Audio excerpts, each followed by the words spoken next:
let's get started with the second subject, financial markets and products, which is having almost 30% weightage in the exam, and close to, I think, 15 or 16 chapters in this entire curriculum, wherein the major focus is on derivatives itself.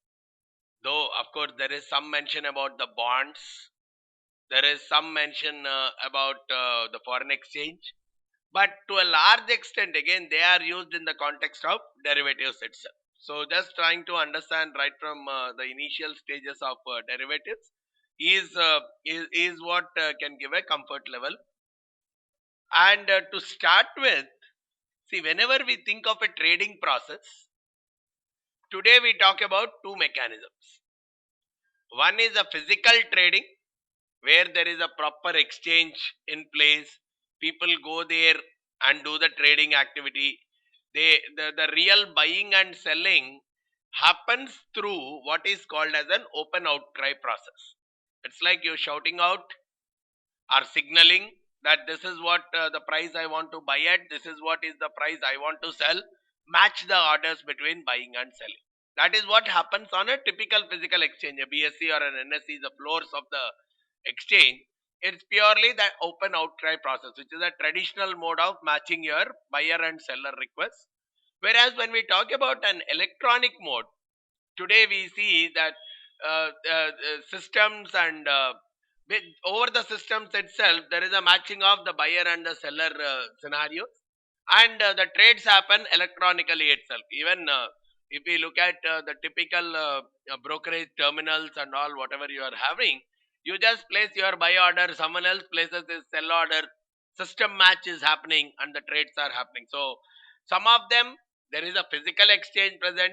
For some of them, it's only an electronic kind of a transaction. So whatever is the transaction, when we have to evaluate any financial instrument, we need to understand whether that financial instrument is traded in the OTC market, or is it traded on the exchange, over the counter, or is there a physical exchange location.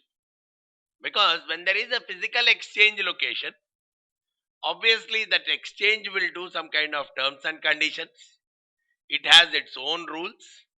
It's not just between two parties, right? Whenever we talk about a market that is existing physically, probably it's like buyers are buying from the market, sellers are selling to the market, and market has its own terms and conditions. In any kind of intermediary based stuff, the intermediary has his or her own or its own terms and conditions. Especially an exchange has its own terms and conditions. But if I talk about over the counter, it's as if you and me are buying. So we know each other. There is a physical presence between both of us. So the terms and conditions are purely specific to both of us.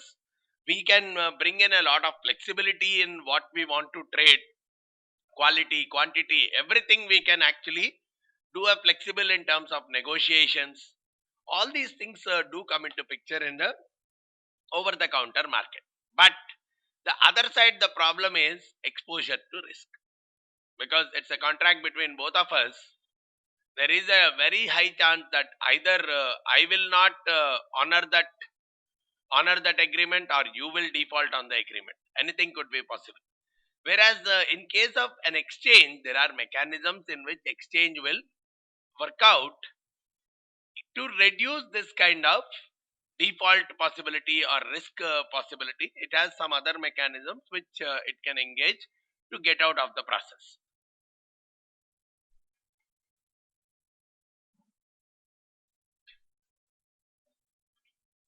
So when it comes to the world of derivatives, that's a major product, because we are dealing with risk management. So the major focus for a risk manager today is proper usage of the derivatives products itself, right? In a simplistic sense, if I have to put it in one single line, derivatives is nothing but it's a contract where I will not do the buying or selling today, but I'll do it at a future date. probably agreement happening today. A simple way to define your world of derivatives. Probably when I am doing the buying and selling today, by so buyer is paying something, seller is delivering something. It's a spot market. Buy something, sell something in today's market itself. It's a spot market.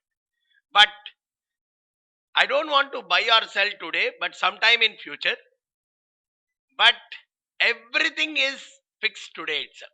The price of it, the quality of it, the quantity of it, everything is decided today itself, and an agreement is entered into. Probably it has been there even in the older times, where probably it's like advance booking kind of scenario. I may not pay anything, but some kind of an agreement happens between both of us that in future you have to give me this much, this, and I will give you this.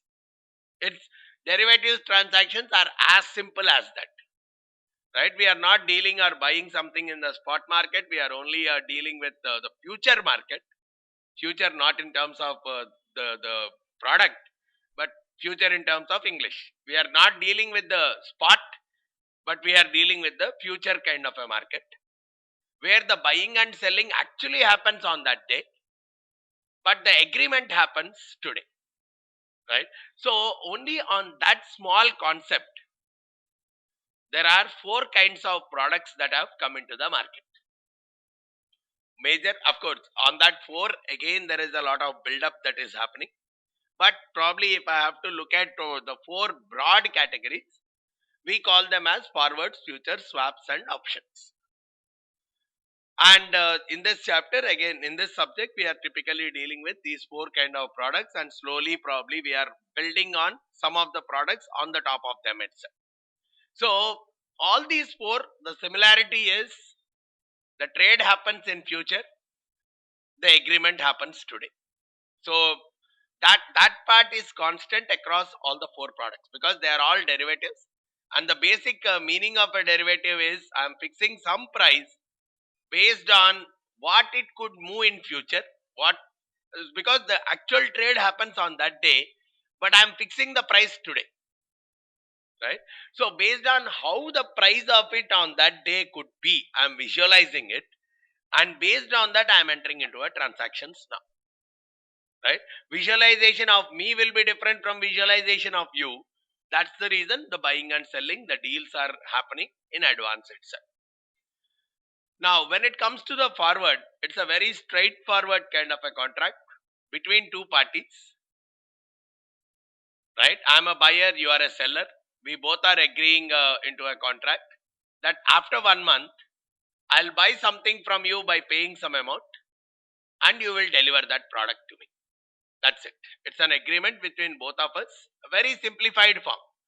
We both of us, it's a two-party agreement, bilateral kind of an agreement, wherein a buyer is a buyer wants to buy a product not today but at a future date by paying some amount to the seller, and seller is obligated to deliver that product on that day.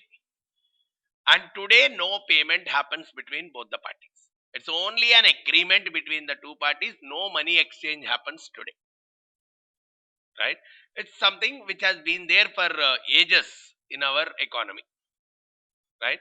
And because it's just a two-party kind of stuff, it is traded over the counter, right? Between two parties. Over the counter is nothing but in the presence of two parties. So it is traded over the counter.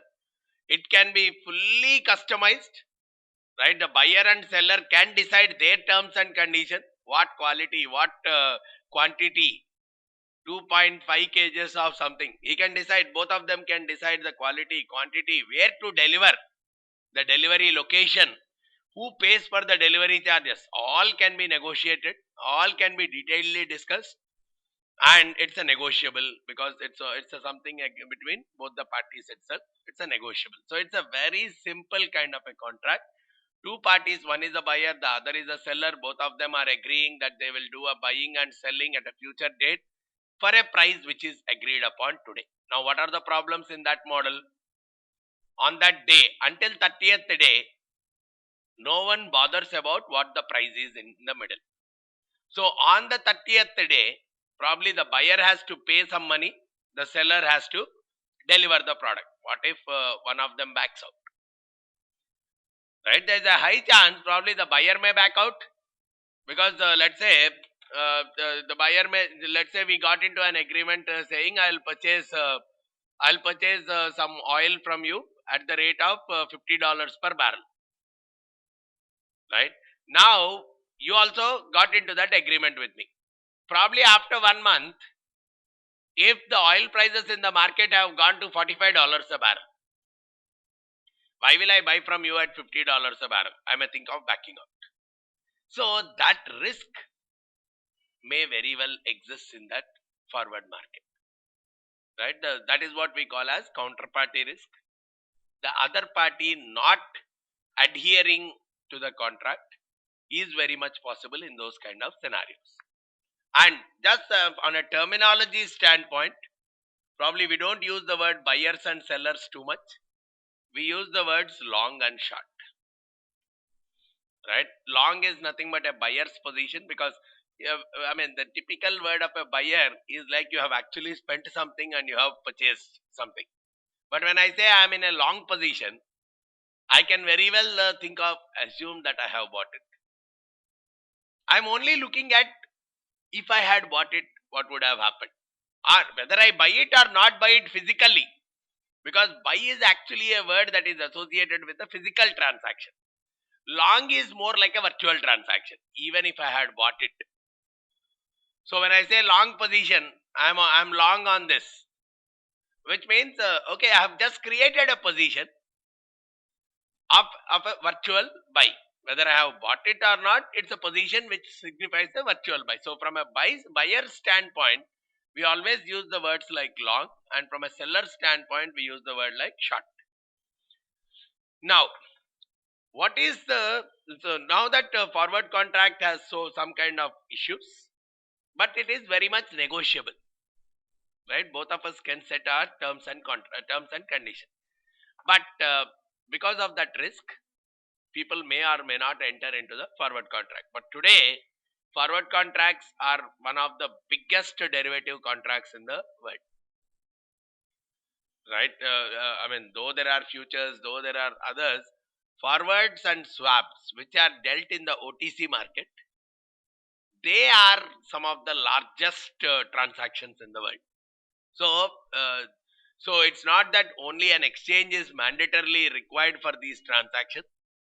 Right? Over the counter transactions are also voluminous, and large trades happen over the counter. These kind of things are very much possible. Okay. Now what the futures is trying to address is, it's exactly same as forwards. But the only thing is, there is an exchange in the middle. So they don't happen over the counter. They happen over the exchange. So there is an intermediary called exchange, which will set its own terms and conditions, what needs to be bought, what needs to be sold.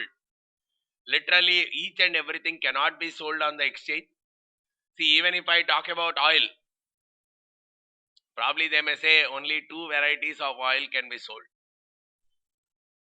Right? Even if I talk about, but in reality you may have 20 types of oils or 200 types of oils. But exchange will allow only 2 types of oils to be dealt in the market. What about the remaining 198? If you have to do a trading on them, you have to do on a forward market itself. Right? So wherever there is a huge demand and supply, the exchange will get in only in those kind of products. Because for exchange, it's a transaction cost that comes as a revenue. And when someone is buying, it should find a seller very easily.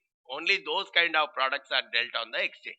So it's similar to forward, everything remaining the same. The only thing is all these are traded on the exchange. And because they are traded on the exchange, there is a very high possibility of the risk not existing. We'll see how it does not exist. The counterparty risk is virtually eliminated. And there is, instead of waiting for 30 days and doing the payment at the end of 30 days, it also follows a mechanism of daily settlement. That's one more difference which we will see. instead of settling it at the end of 30 days and not bothered about it for the 30 days, which is what happens in a forward market. Futures, what it says is, because exchange is into picture, it brought out some of the rules that settlement has to happen on a daily basis, not at the end of month. Whatever is the adjustment that has to happen, it has to happen on a daily basis. That's one way it is trying to address. And even the risk is much lesser going via a futures market. We'll see some of the places where futures will reduce the risk. So those are second kind.